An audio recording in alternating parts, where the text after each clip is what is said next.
puedes dar una buena explicación teológica y sin embargo no estar predicando la verdad.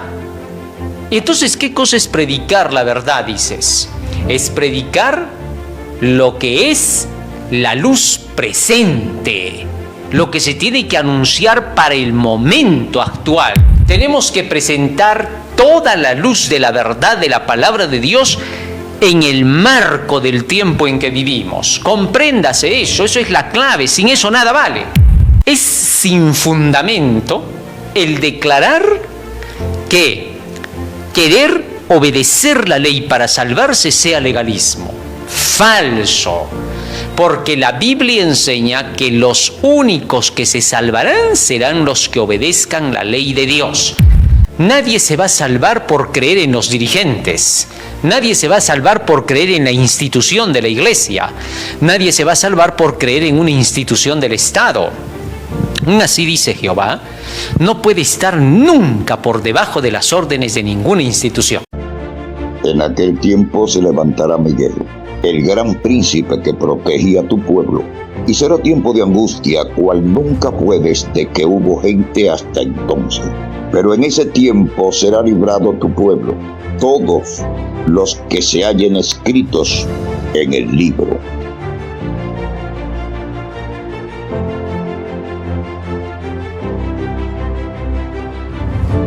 La lección para esta semana titulado El Señor Resucitado. Estamos hablando del libro de San Marcos y prácticamente hemos llegado al último capítulo de este libro.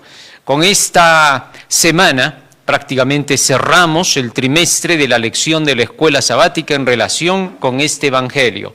Y nos preparamos ya para el siguiente trimestre que ya vamos a iniciar el próximo sábado. Muy bien. Antes de poder empezar con el tema de hoy, vamos a hacer una oración para que el Espíritu de Dios nos conduzca. Vamos a ponernos de rodillas y vamos a orar. Bondadoso Padre que moras en los cielos, estamos agradecidos a ti porque nos das la vida y la salud y te rogamos que tu presencia nos acompañe para entender tu santo mensaje. Porque te lo suplicamos en el nombre de Jesús. Amén. Amén, Señor. Amén. Muy bien. Hemos visto que en todo el libro de San Marcos, Jesús ha trabajado como un maestro. Lo que más ha buscado ha sido enseñar a sus discípulos cuál era su obra que tenía que realizar él personalmente en esta tierra y qué debían de hacer los discípulos una vez que Jesús partiera de regreso al cielo. Así que todo ese periodo de los 3 años y medio que convivió con ellos y caminó y visitó las ciudades, Jesucristo les mostró cómo debía de hacerse la obra. Y mostró también que solamente había una cosa que anunciar a la gente y eso era la verdad presente, la que tenían que declarar conforme a los sucesos que estaban aconteciendo en esos días.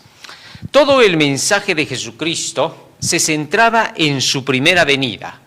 Hablaba acerca de sí mismo como el Mesías y se presentaba ante el mundo y ante su nación como el enviado del cielo. Para eso había venido al mundo y esa era su misión. Como lo vimos en el tema anterior, Jesús mismo había testificado acerca de sí cuando se le preguntó y se le conjuró por el Dios viviente, es decir, se le conjuró en nombre de la palabra de Dios si él era el Cristo. Entonces Jesús mencionó que en realidad él era el Cristo, el Mesías, y que su misión era testificar acerca de la verdad y que un día vendría sentado a la diestra de Dios el Padre. Contestó eso porque se lo estaba conjurando por el nombre de Dios, es decir, por la palabra de Dios, por la profecía de Dios. Así que entonces Jesús testificó en relación con eso y declaró que él era el Cristo. Pero luego también hemos visto que Jesucristo mostró a sus discípulos que todo el proceso que se llevó a cabo en contra de su persona, él defendió su posición solo basado en las profecías de las Escrituras. No hizo ninguna otra cosa aparte. no utilizó de ninguna triquiñuela para poderse librar como lo estaban haciendo aquellos hombres que decían estarlo juzgando. Cuando en realidad ya descubrimos también que eso no fue un juicio, que lo que se hizo con Jesucristo fue un secuestro. Secuestraron a Jesucristo e hicieron con él lo que quisieron, y finalmente el mismo Pilatos participó de este crimen organizado contra el gran maestro. Así, no se utilizaron ningún tipo de reglas ni leyes. Hacia el final del tiempo estamos advertidos de que Satanás intentará volver a hacer lo mismo de siempre. En la última lucha del anticristo contra el pueblo de Dios, contra todos los que sean fieles en este mundo al nombre de Jesús, va a repetirse la misma historia. No se empleará ningún tipo de leyes justas contra los hijos de Dios, sino que se inventarán triquiñuelas, se aplicarán nuevas reglas para el momento y tratará de arrinconarse a los hijos de Dios para que no tengan ninguna respuesta. Los hijos de Dios solo se defenderán con los derechos divinos, de tal manera que dejarán en claro que aquellos que no sirven a Dios, tan solo por su cólera y por su ira, atacarán a los hijos de Dios con argumentos que les va a salir de su cabeza. Y como estos individuos se habrán acostumbrado a responder rápidamente a cualquier cosa, ellos harán lo mismo. No utilizarán leyes correctas, tampoco serán justas, va a ser cualquier cosa, una caricatura va a ser lo que se va a hacer, pero se va a hacer creer que son leyes que juzgan a los cristianos. Eso es lo que va a pasar, se va a repetir la historia que con Jesús. Y por esa razón todos ellos quedarán condenados ante el gran gobierno del cielo y serán sentenciados con leyes correctas y justas, pero que sacarán a luz su injusticia y su infidelidad. Esto sí que será tremendo, porque al haber ellos empleado la astucia para querer destruir a los hijos de Dios, verán que cuando Dios haga el juicio correcto sobre la base de sus leyes, estos individuos no tendrán salida. Hoy parece que eso sucederá de aquí a cuántos años todavía, ¿no? Muchos piensan, no, eso cuándo pasará, total ahora la hacemos y ganamos, pero no será así.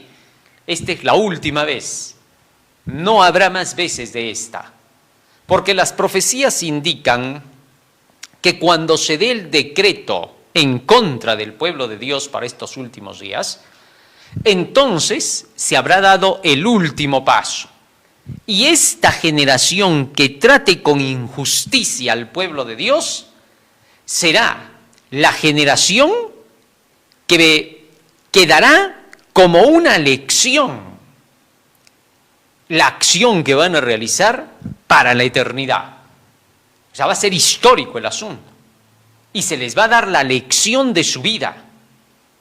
Porque ellos, por lo mismo que habrán hecho esto para los últimos días el anticristo y su gente, van a tener que ser sentenciados frente a todos los habitantes de la tierra que existan en el momento de la segunda venida de Cristo y todos los que hayan resucitado desde el inicio del mundo, de aquellos que han sido fieles al Señor y de los que le traspasaron. Entonces todos estos van a aprender la gran lección del atrevimiento que tuvieron todos estos últimos que estarán con el anticristo para llevar a cabo ese llamado juicio en contra de los hijos de Dios. Entonces quedará como un libro de texto para la historia, y estos que habrán estado detrás del mal quedarán registrados e inmortalizada su acción para que se sepa en qué termina la rebelión, la subversión contra el gobierno de Dios y la anarquía. Esto será sumamente fuerte. Pero eso es para esta generación cuando se cumplan los eventos finales. Muy bien, esa es la comparación del paralelismo entre lo que pasó con Cristo y lo que pasará para los últimos días. El versículo de memoria lo encontramos en San Marcos 16:6. Pero él les dijo: no se asusten ustedes buscan a Jesús Nazareno, que fue crucificado. Ha resucitado, no está aquí. Miren el lugar donde lo habían puesto. Estas fueron las palabras de los ángeles a las mujeres que vinieron a buscar a Jesús a la tumba y ya no lo encontraron, ¿no? Muy bien, pero ahora vamos al desarrollo. La crucifixión de Jesús fue un oscuro fin de semana para los discípulos, mientras no solo lidiaban con la muerte de su maestro, sino también temían por su propia vida. Los discípulos ahora se habían dado cuenta de que en realidad esta gente, los dirigentes, habían sido personajes que no tenían ningún escrúpulo. Ahora se habían dado cuenta que Anás, Caifás y el Sanedrín eran una organización criminal. Se habían dado cuenta que no les importaba para nada ni sus propias leyes, porque las mismas leyes de la Mishnah con la que utilizaron la triquiñuela para atacar a Jesucristo, aún no habían sido cumplidas. Es decir, no cumplieron ni con su propio manual. Solamente lo tenían de pintura para hacerle creer a la gente que con eso manejaban el orden de la institución israelita. Lo cierto es que a estos nunca les interesó ni las reglas que hacían ni las que Dios dio a Moisés. Ellos solamente actuaban de acuerdo con su criterio personal, su cólera o su alegría. O sea, eran individuos sin alma. El alma está formada de los pensamientos, sentimientos y emociones humanas. Pero todo esto está basado en principios, no está basado simplemente en intuiciones.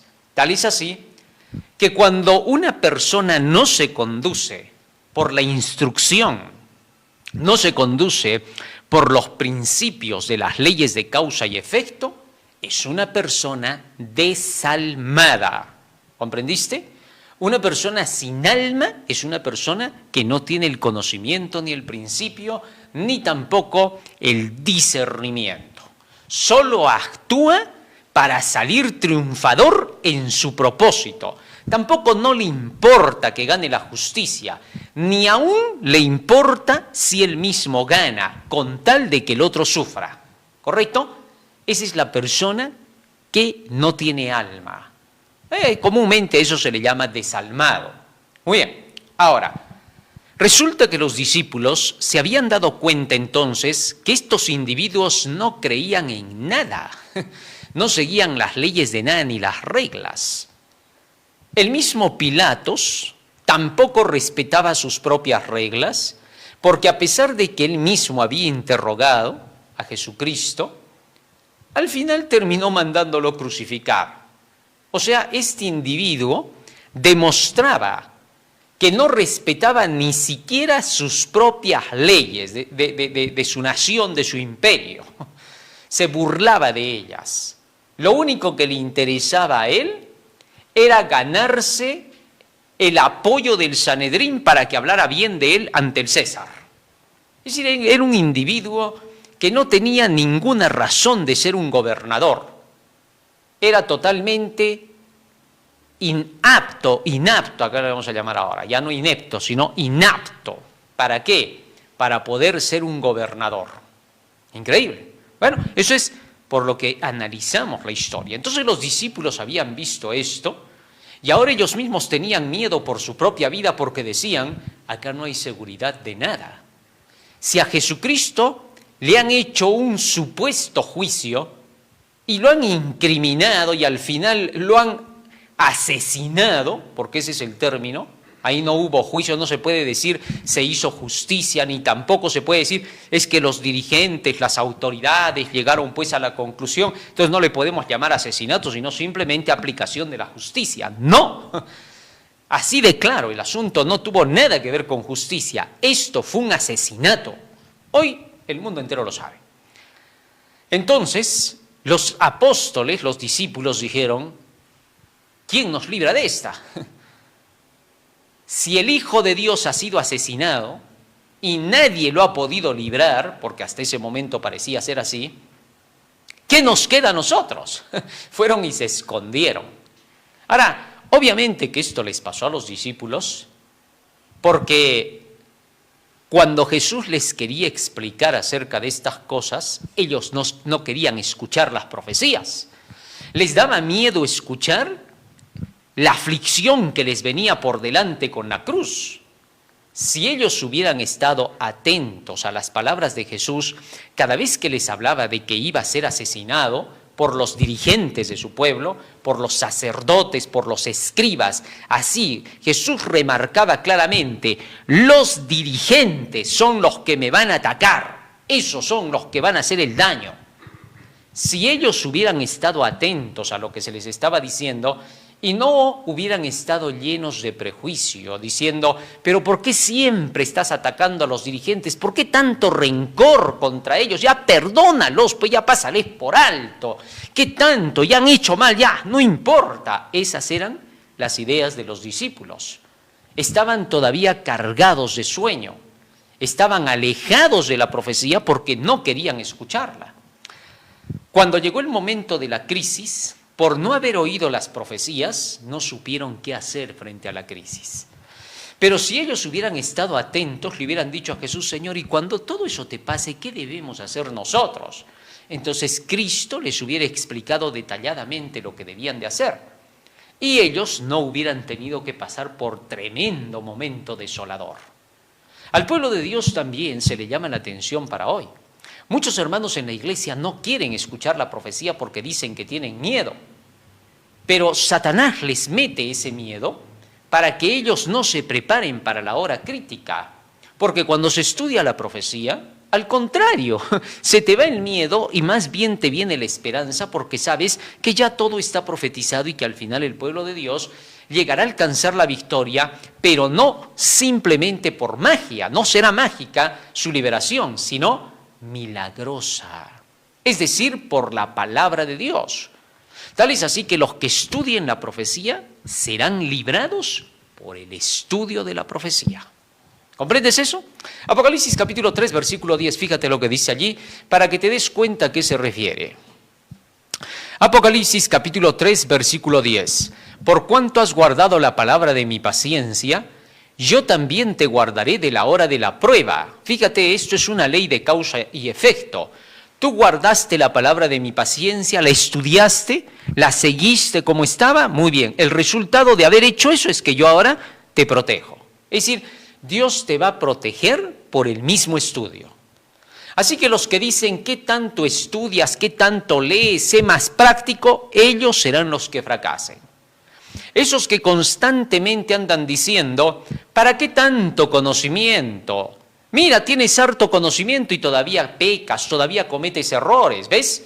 O sea, tanto conocimiento no hace falta. Aquí tú tienes que ser más práctico, pero a esos mismos tú les dices, y según tu creencia, en tu práctica que tú dices, donde tú dices, Jesús te ama, todo es amor con Jesús, yo solamente creo en Jesús, Él lo hace todo por mí, ya has logrado que no cometas un solo error. Y te van a responder, no, seguimos cometiéndolos, ¿te das cuenta? Entonces no es la solución la mentira que proclamas. La solución es, ponte a estudiar las profecías, sigue lo que Cristo te dice. ¿Por qué? Porque Jesucristo no ha dicho en ningún momento que tú dejas de ser su discípulo porque estés luchando y tropieces como Pedro o tropieces como Juan. No te ha dicho que eso te va a quitar de ser discípulo, para nada. Simplemente te ha dicho, tú sígueme, sigue mis palabras y yo voy a hacer que superes y no caigas ni tropieces. ¿Te das cuenta? Es decir, solo los que sigan la enseñanza y no la dejen de lado, alcanzarán el triunfo. ¿Cómo lo harán? Eso será el poder de Dios. Tú solo lo que tienes que hacer es obedece en estudiar. Obedece cada cosa que vas conociendo. La victoria la vas a obtener por las mismas enseñanzas que Dios te va a dar. Así que eso es lo que hemos visto hasta ahora, los que vamos estudiando. Así es como se lleva a cabo la transformación hecha por el Señor a través de su palabra. Y se cumple, santifícalos en tu verdad, tu palabra es la verdad.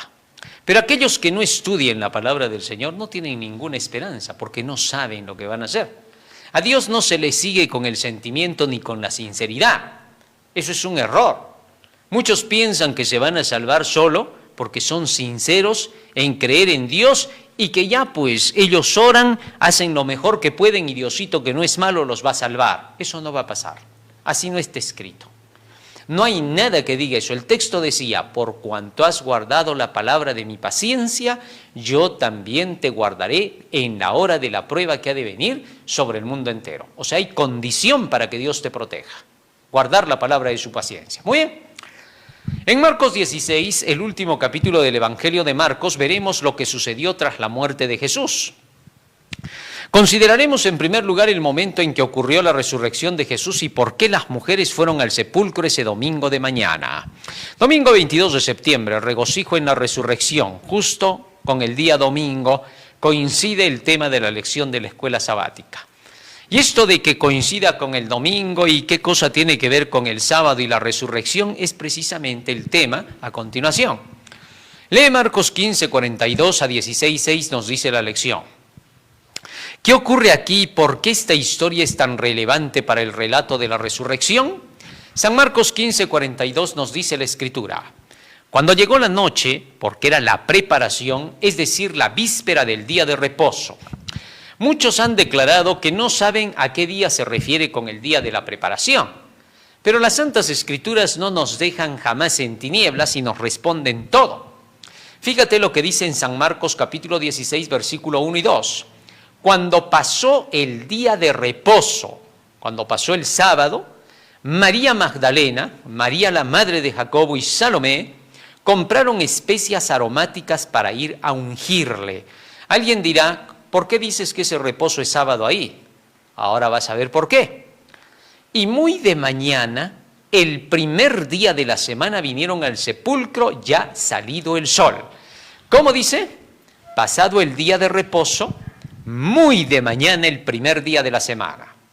Bueno, todos los que creen que el primer día de la semana es el domingo que resucitó Jesús, defienden el hecho de que porque Cristo resucitó en domingo, por eso se guarda el domingo. Así que no queda duda que el primer día de la semana viene a ser el domingo. Y el día anterior, cuando pasa el reposo, entonces viene a ser ¿qué día? El sábado. Más claro que el agua no puede ser. Y si el sábado es el día de reposo, cuando el texto bíblico nos dice, pasado el día de la preparación, en la víspera del reposo. Regresemos ahora, un poquito más atrás, para que veamos el texto bíblico de San Marcos, capítulo 16, capítulo 15, versículo 42, un poco más atrás, ahí está. Dice, cuando llegó la noche, porque era la preparación, es decir, la víspera del día de reposo. Entonces se está refiriendo al día viernes. Así, ordenemos el asunto. Viernes, día de la preparación. Sábado, el día de reposo. Domingo, el día de la resurrección. ¿Más claro? Digo esto porque muchos tratan de negar el hecho de que Cristo en realidad estuvo el sábado allí en la tumba.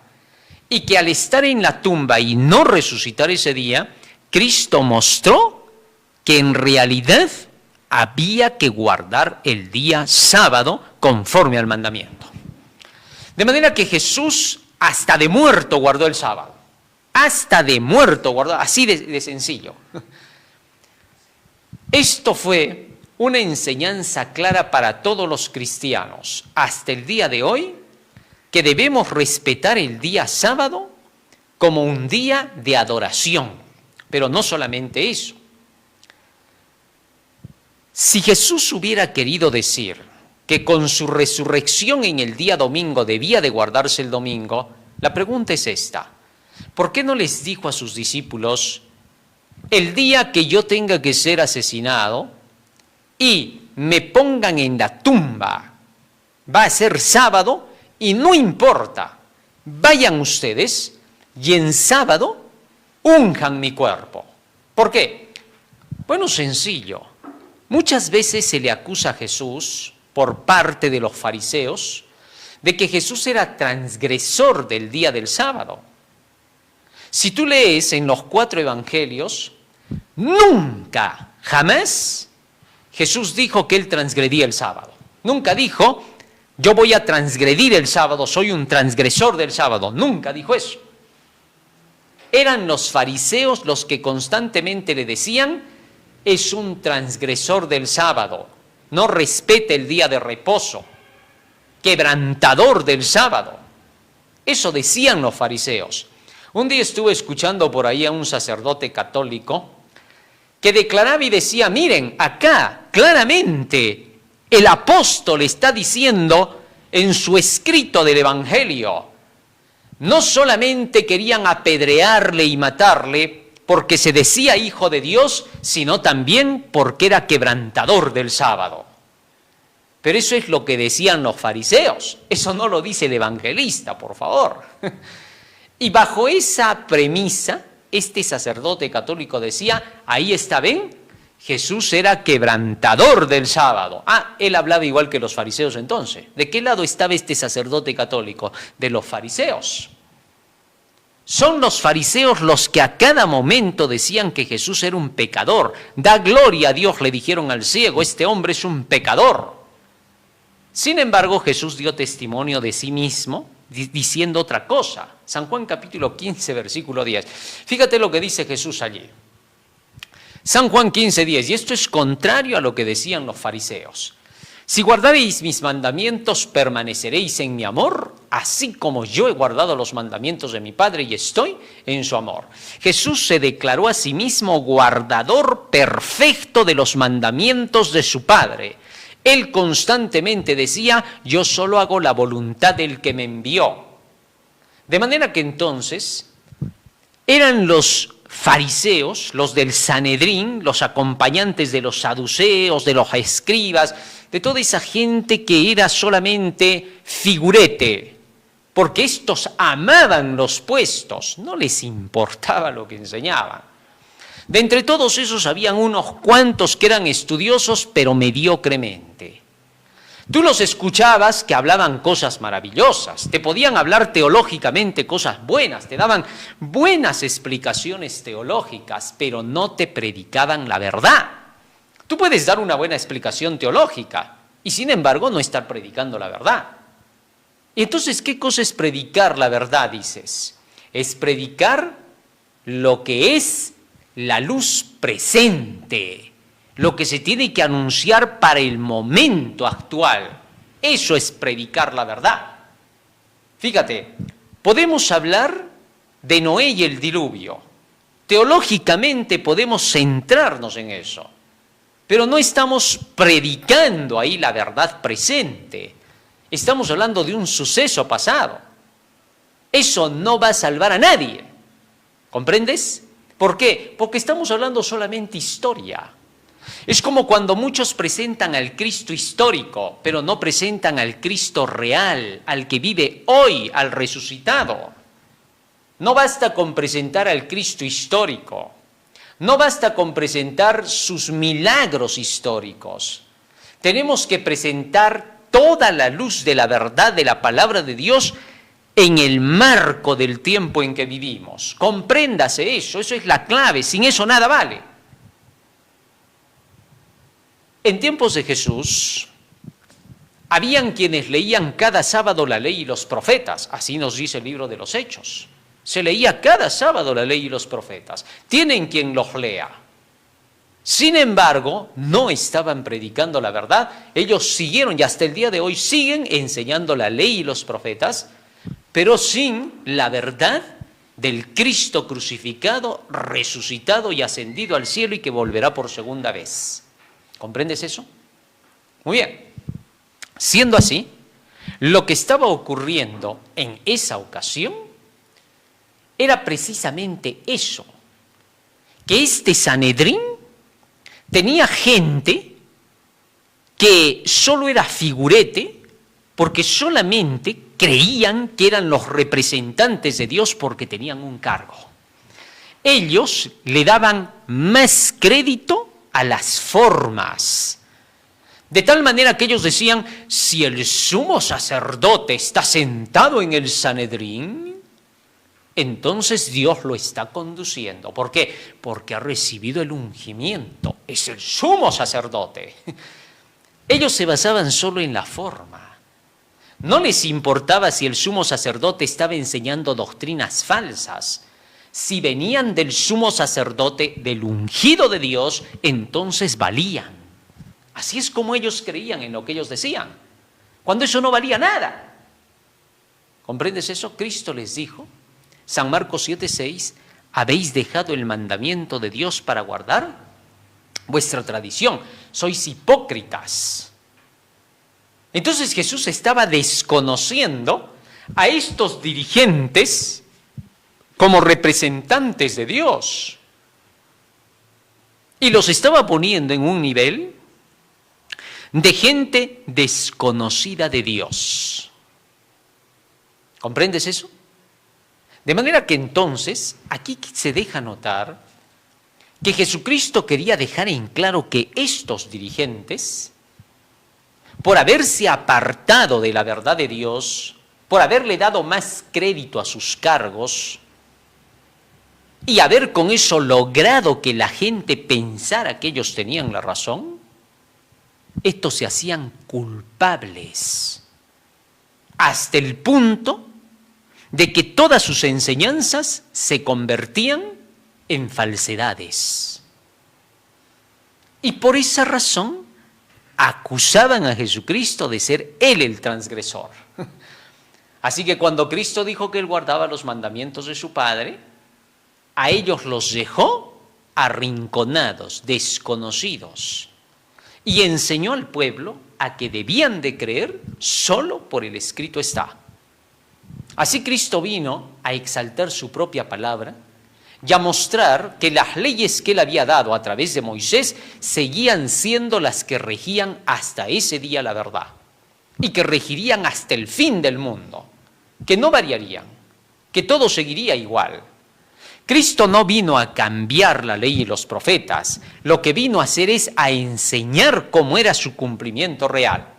San Mateo capítulo 5, versos 17 y 18, fíjate lo que dice allí. No penséis que he venido para abrogar la ley o los profetas, no he venido para abrogar, sino para cumplir. ¿Comprendido? Muy bien, seguimos avanzando ahora, vamos avanzando, y vamos a encontrar que con esto Jesucristo mostró que aún de muerto guardó el día sábado. No tanto, estamos pasándonos demasiado. Que Cristo guardó el sábado y descansó conforme al mandamiento. Y les mostró a sus discípulos que el guardar el sábado era tan importante que no interesaba si ungían su cuerpo. Así de sencillo. Si Jesús había chocado varias veces con estos dirigentes y Jesús había mostrado que en sábado realizaba milagros, curaba enfermos, hacía de todo para hacer el bien a la gente, y por eso dijeron que era quebrantador del sábado, ahora se rompía esa idea. Porque ahora Jesucristo no permitió que se ungiera su cuerpo en sábado. Interesante. ¿Eso qué quiere decir? Que nunca fue transgresor del sábado, que le dio más importancia al sábado y que no pudo ser posible que Él haya cambiado el sábado por el domingo y que luego Él mismo no haya enseñado que ahora sus discípulos también debían de pisotear el sábado porque eso no servía para nada. El que Cristo no haya sido ungido en día de reposo deja en claro que Él respetaba el sábado más que a su propia persona, como hijo de Dios, como ser humano en la tierra. Ahora cualquiera podría decir, bueno, de repente los discípulos se olvidaron. No, eso es imposible. Ni Jesús tampoco se olvidó si hubiera tenido que decirles que el asunto del sábado quedaba de lado. No puede ser algo tan importante como eso. Muy bien. La resurrección también era un cumplimiento de las figuras y los símbolos del pasado. Se celebraba la fiesta de las primicias al tercer día de la Pascua. como el nuevo nacimiento de la vida en las gavillas frescas de la cosecha. El traer las gavillas para la fiesta de las primicias, donde se mecían las gavillas, las primeras gavillas, las primicias, por eso se llamaba, representaba a que había un nuevo nacimiento, el nacer de las plantas. Esa cosecha nueva representaba el nuevo nacimiento que surgía de la obra del Espíritu Santo en el pecador, ¿correcto? Por eso se celebraba la fiesta de las primicias. Por tanto, entonces, las primicias venían a ser la representación de que el Adán lleno de pecado, cargando todos los pecados del mundo, el viejo Adán, moría y se quedaba en la tumba. Cristo es la representación del segundo Adán. El primer Adán había fracasado, desobedeció la ley de Dios. Y por esa razón trajo desgracia a la humanidad. La paga del pecado fue la muerte. Ahora este segundo Adán tenía que recuperarse, o tenía que, mejor dicho, restaurar lo que el primer Adán había roto. Tenía que ahora recuperar la imagen perdida del hombre cuando salió de las manos del Creador y la inmortalidad. Para lograr eso, el segundo Adán tenía que vencer donde Adán falló y cargar con toda la culpa de Adán y de su posteridad, del hombre en general. Entonces, cuando Jesús carga con todos los pecados del mundo, y ya estudiamos eso, hizo la separación entre Dios y él, y dijo, Dios mío, ¿por qué me has desamparado? Entonces, en ese momento, el primer Adán queda en la tumba, cargando esos pecados y pagando por su precio, y el segundo Adán es el que ahora triunfa sobre el pecado. Y al triunfar sobre el pecado, sale resucitado por haber obedecido todos los mandamientos de su Padre. Es decir, sale a la inmortalidad, a la vida eterna. Entonces el segundo Adán logra el triunfo para toda la humanidad. Y cuando Cristo sale resucitado solo porque fue fiel. Si Cristo no hubiera sido fiel en un punto, no salía de la tumba. Así de sencillo. Pero porque fue fiel, por eso vivió. Yo pongo mi vida para volverla a tomar, había dicho él. De esa forma, entonces, la resurrección de Jesucristo representa a la santificación del hombre, a la nueva vida. La resurrección es santificación, no te olvides. Esta nueva vida o resurrección, Pedro la compara con la santificación, es decir, una vida de santidad de allí en adelante. Primera de Pedro, capítulo 1, versículo 1 hasta el 3. Fíjate lo que dice allí el apóstol Pedro en relación con la santificación. Fíjate lo que dice ahí. Primera de Pedro 1, 1 al 3. Primera de Pedro 1, 1 al 3. Si lo ponemos, ahí está. Pedro, apóstol de Jesucristo, a los expatriados de la dispersión en el Ponto, Galacia, Capadocia, Asia y Bitinia, elegidos según la presciencia de Dios Padre en santificación. La presciencia de Dios es la profecía, las escrituras, todo lo que está escrito en la Biblia, es su presciencia, ¿correcto? Y dice, elegidos según esa presciencia de Dios Padre en santificación. Santifícalos en tu verdad, tu palabra es la verdad. Del Espíritu, para obedecer y ser rociados con la sangre de Jesucristo, gracia y paz os sean multiplicadas. Verso 3. Bendito el Dios y Padre de nuestro Señor Jesucristo, que según su grande misericordia nos hizo renacer para una esperanza viva por la resurrección de Jesucristo de los muertos. O sea, el nuevo nacimiento es comparado con la resurrección de Jesucristo. Y ese nuevo nacimiento se llama la santificación, ¿correcto? Ahora bien, la resurrección de Cristo acredita para nosotros que una vez que nos entregamos a Él, empieza una nueva vida de transformación. ¿Comprendes? Muchos presentan a la resurrección de Cristo diciendo, por su resurrección ya tenemos asegurada la vida eterna. Sí, pero ¿a través de qué? De la santificación. Esta es la doctrina más odiada por la mayoría de las religiones. Desde que los nicolaitas enseñaron fe, fe, solamente fe, cree, solamente cree, pero no necesitas obedecer la ley, esa doctrina ha venido acompañando a los apóstatas de todos los tiempos. Aquellos que declaran que no se necesita obedecer la ley para salvarse, que el obedecer la ley para querer salvarse es legalismo. Dicen eso, pero no tienen un fundamento para declararlo. No tienen nada. En la Biblia es más, ni siquiera se menciona en la Biblia la palabra legalista. Ya de antemano ya te voy diciendo, ¿no? Entonces, es sin fundamento el declarar que querer obedecer la ley para salvarse sea legalismo.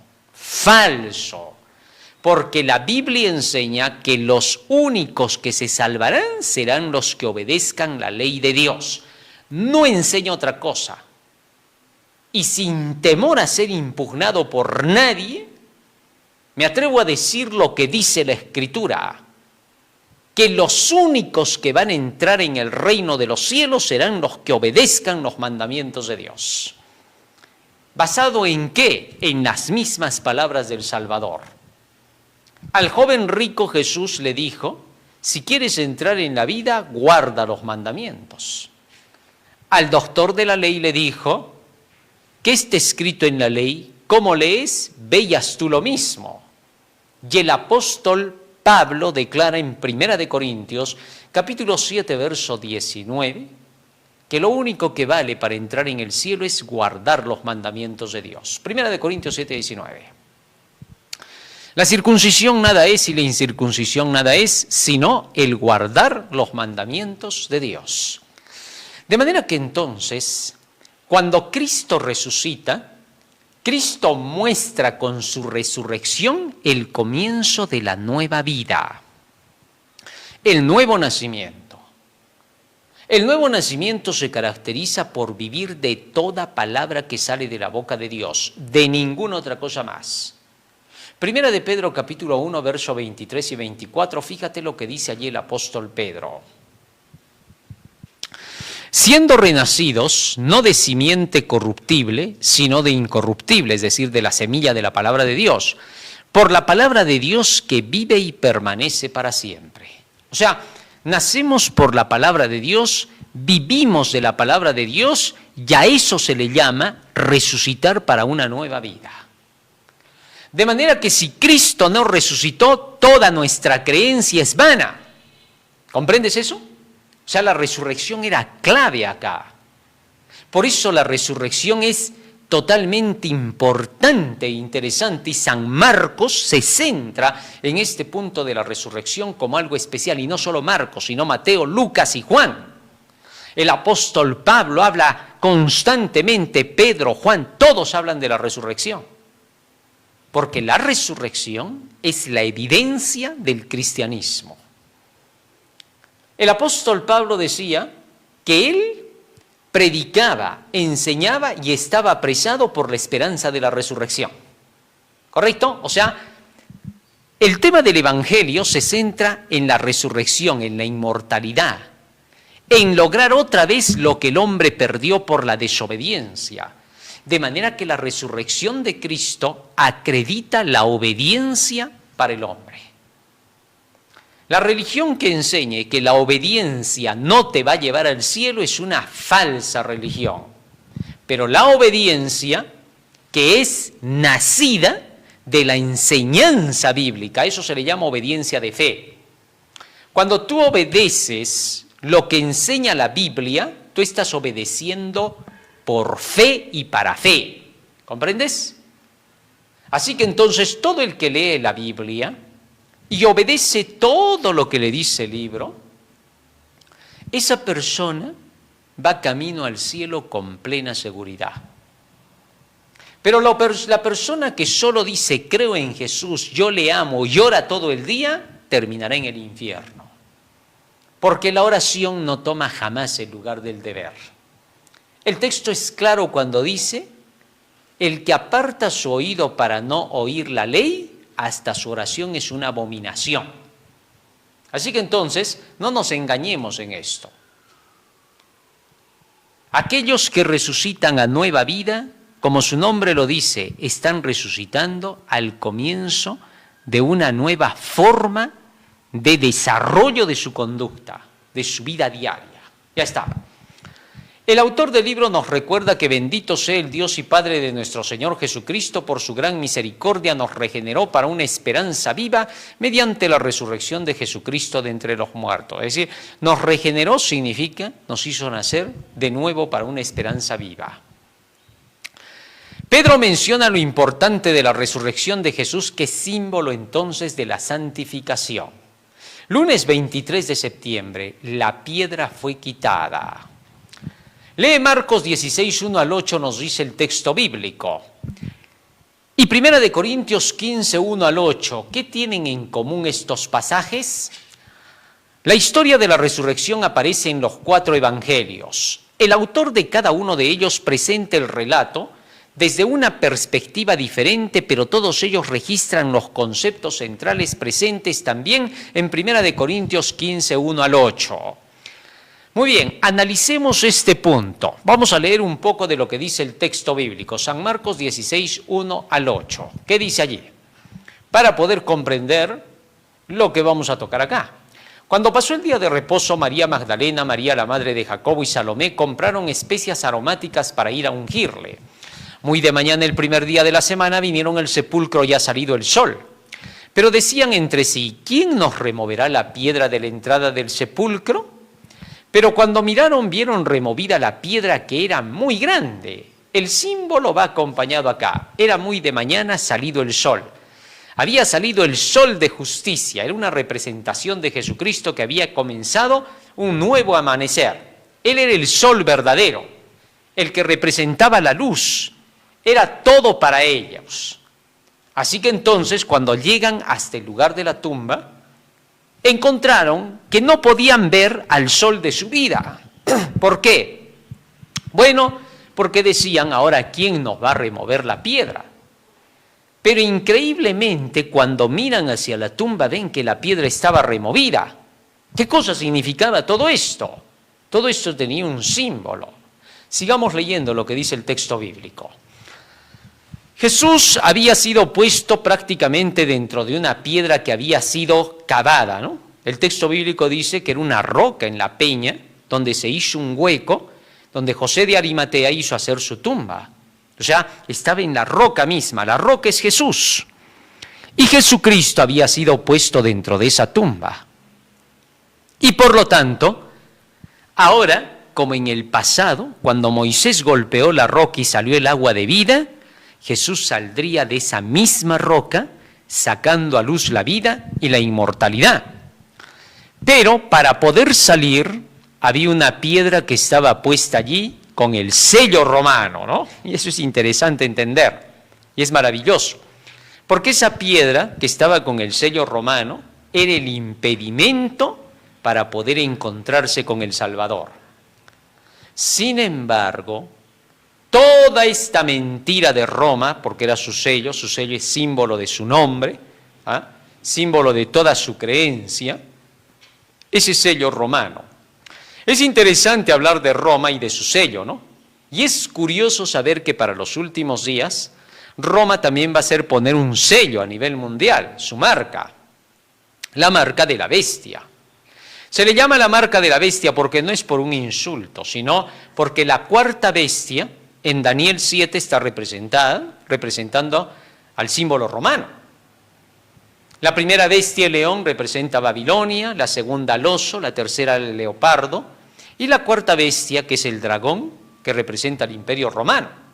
Y del imperio romano surge el papado, y del papado surge el decreto dominical.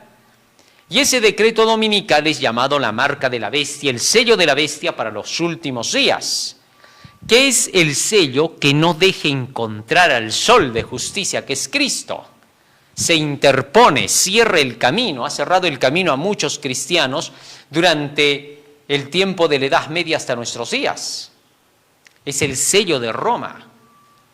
Pero también es increíble que ese sello es quitado por el ángel más poderoso del cielo, Gabriel, ¿no? Gabriel en ese momento desciende del cielo, es el mismo ángel que acompañó a Jesucristo en el momento del Getsemaní, ¿se acuerdan, no? Cuando leímos que un ángel bajó del cielo y entonces tomó a Jesucristo en sus brazos y le dio fuerzas para que resistiera en la hora de la prueba que le esperaba. Es una representación de que así como su ángel de Jesús, porque el ángel de Jesús es Gabriel, ¿no es cierto? Todos tenemos nuestro ángel protector. El ángel de Jesús es Gabriel. Por eso es que en el Apocalipsis dice, yo Jesús he enviado mi ángel. Es su ángel personal, vamos a llamar así. Y es el ángel más poderoso del cielo el que ha tomado el lugar de Lucifer en el cielo. Él está en su puesto ahora. Y entonces él es el que se encarga de traer la luz del conocimiento profético de Dios. Él dictó el libro de Daniel. Él dictó el libro de Apocalipsis. ¿Correcto? De manera que ese ángel poderoso, el más poderoso del cielo, que representa al símbolo profético, rompe el sello de Roma y bota la piedra como si fuera un papelito. Interesante. Las mujeres son una representación acá de las iglesias. La mujer siempre es un símbolo de la iglesia en la Biblia. Y las mujeres, nos dice el texto bíblico, que preguntaron, ¿quién nos va a remover la piedra? Y encontraron que ya la piedra estaba removida por el ángel poderoso. Interesante. Volvamos ahora al libro de San Marcos y sigamos leyendo lo que sigue diciendo San Marcos capítulo 16 y nos hemos quedado en el versículo 5. Y cuando entraron en el sepulcro vieron a un joven sentado al lado derecho, cubierto de una larga ropa blanca, y se espantaron. Interesante, ¿no? Cada vez que tú ves a ese ángel profeta, que es Gabriel, el que lanza las profecías de Daniel y Apocalipsis, lo normal es que reacciones como las mujeres. Se espantaron, porque vieron a algo que era sobrenatural. Y entonces dice que este ángel inmediatamente les dijo algunas palabras. Vamos a ver, verso 6. ¿Qué les dijo? San Marcos 16, 6. Mas él les dijo, no os asustéis. ¿Te das cuenta? Inmediatamente, no teman. La palabra de Dios es directa. El hombre reacciona con temor por naturaleza. Las iglesias reaccionan con temor por naturaleza, pero eso no significa que no haya que darles el mensaje. El ángel pudo desaparecer en ese rato diciendo, uy, les he dado miedo, mejor me voy.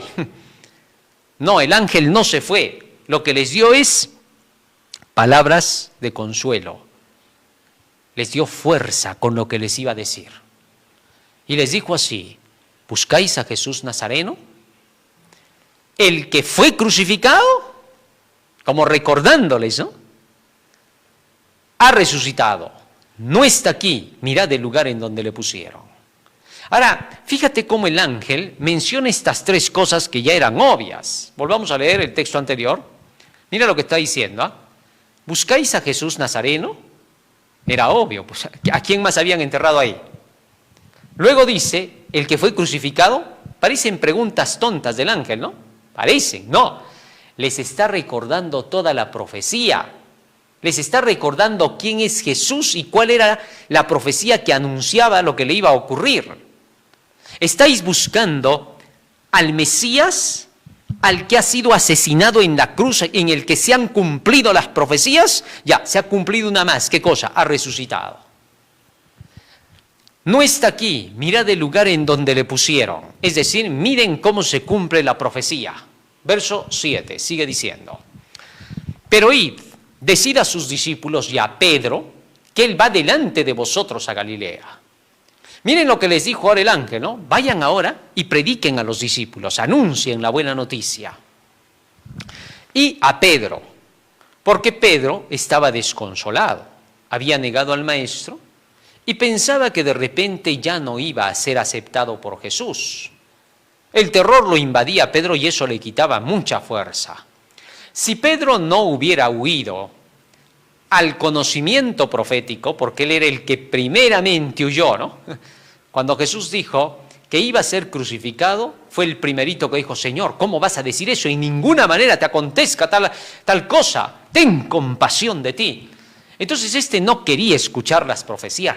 Pedro era de las personas que se corrían de la profecía. Y Jesús veía que no estaba preparado. Pedro iba a ser zarandeado. Pedro, escúchame, le dijo Jesús. ¿Qué, Señor? ¿Qué, Maestro? Satanás ha pedido para zarandearte, pero yo he rogado por ti que tu fe no te falte. Es decir, todos aquellos que niegan la profecía están en zarandeo constante. Sin embargo, piensan que están bien, como Pedro. Pedro era sincero, pero su sinceridad no lo salvaba para nada. Sinceramente estaba perdido. Necesitaba hacer caso a las palabras de Jesús. Y por esa razón Pedro negó al Maestro, por no haber seguido las profecías. Todos los que rechazan las profecías negarán al Maestro. Lo que es triste es que esta vez podría ser letal y no como en el caso de Pedro. Así que por esa razón, ahora todos los Pedros deben de salir de esa condición. Han negado al Maestro al no creer en la profecía. Levántense ahora, antes de que sea demasiado tarde. Si eres un pastor que ha dejado de predicar la profecía y te has vuelto medio evangélico predicando y diciendo: Jesús te ama, tú eres la cosa más linda para Él. Si has seguido esas falsas enseñanzas, si has copiado de algunos falsos profetas que se han levantado a decir eso en nuestra iglesia, deja esa mentira, hermano. Humíllate, arrepiéntete de ese pecado tan terrible y espantoso, tan sucio e inmundo, y suplica perdón al Señor y vuelve a tomar las profecías de Daniel y Apocalipsis en tus manos. Vuélvete un hombre de verdad en Cristo Jesús, como decía Pablo. Hombres viriles que demuestren su amor por Jesús. Vuélvete a Él y Dios se va a volver a ti. Hijo, vuelve a casa. Cuando vuelvas a las profecías, a Daniel y Apocalipsis, estarás regresando a casa como el hijo pródigo. Mientras no regreses a las profecías por gusto no tienes esperanza, hermano. Ojalá se entiendan estas cosas. Así que entonces, el ángel les dijo a las mujeres: vayan a predicar, vayan a anunciar y díganle a Pedro. Es decir, recuérdenle a Pedro que ha sido absuelto de su pecado porque se arrepintió. Contrario a lo que hizo Judas. Judas fue y se ahorcó. Judas cobardemente dijo: no, de esta no hay más, se acabó, todo está perdido. Pero en el caso de Pedro no. Se puso fuerte, se puso valiente y se arrepintió en Cristo Jesús. Y fue aceptado, y por eso es que el ángel les recordó a Pedro. Díganle a Pedro, es decir, asegúrenle que Pedro está aceptado. ¿Qué más dijo? Y díganle que Él va delante de vosotros a Galilea. Allí le veréis como os dijo. Es decir, Él ya va en el cumplimiento de la profecía. ¿Quiénes van adelante? Todos aquellos que van con la profecía. Van delante. Constantemente se dice: y Jesús iba delante de los discípulos apresurado a Jerusalén. ¿Por qué? Jesús iba al par con la profecía, con las horas proféticas. Seguir con el reloj de Dios. Sigue diciendo el texto bíblico: y ellas se fueron huyendo del sepulcro. Después de que escucharon al ángel profético, salieron huyendo. El mensaje era demasiado fuerte. Y llegó un punto en el que de tanto huir, miren hasta qué punto estaban sin preparación, no porque Jesús no les diera la instrucción, sino porque ellos no querían oír sobre esos temas. Bueno, los culpables para que ellos no quisieran oír sobre los temas proféticos eran los dirigentes religiosos. Los dirigentes habían hecho creer que la llegada del Mesías sería de un gran conquistador, triunfador, que derrotaría a sus enemigos. Entonces, cada vez que ellos escuchaban que Jesús decía crucifixión, aflicción, tiempo de angustia, entonces ellos no querían oír sobre eso. Y rápido desviaban a Jesús de lo que estaba enseñándoles. Y preferían hablar de otros temas. Entonces, por más que Jesús les decía que iba a ser asesinado, ellos seguían pensando en que iba a ser coronado. Ya les había advertido, sin embargo, cuando entraron a Jerusalén, lo primero que hicieron fue proclamarlo rey, ¿no? Gritar que sea rey. Es que no querían saber de la profecía, no querían un mundo en el cual tuvieran que sufrir y luchar. Ellos pensaban que iban a tener dinero, iban a ser grandes en el imperio y que uno se iba a sentar a la derecha y el otro a la izquierda.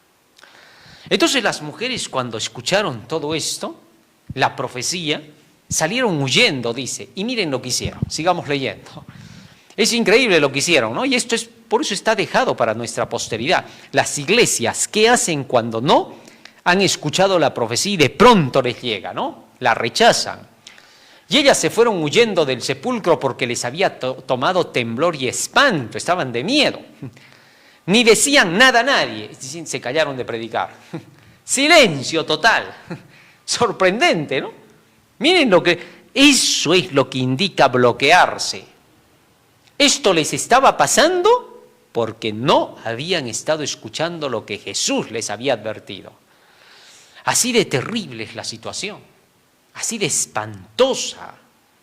Cuando las mujeres debieron haber gritado por las calles, ha resucitado, con alegría, contentas, debieron haber declarado el asunto. Pero ¿qué pasó? De pronto reaccionaron y despertaron, ¿no? Menos mal, ¿por qué? Porque ahora se acordaron de lo que Jesús había dicho. Porque tenían miedo. Versículo 9 sigue diciendo, habiendo pues resucitado Jesús por la mañana, el primer día de la semana, apareció primeramente a María Magdalena, de quien había echado 7 demonios. Verso 10. Yendo ella lo hizo saber a los que habían estado con él, que estaban tristes y llorando. Muy bien, y acá vamos a ver ahora una nueva escena. Seguimos avanzando, vamos avanzando.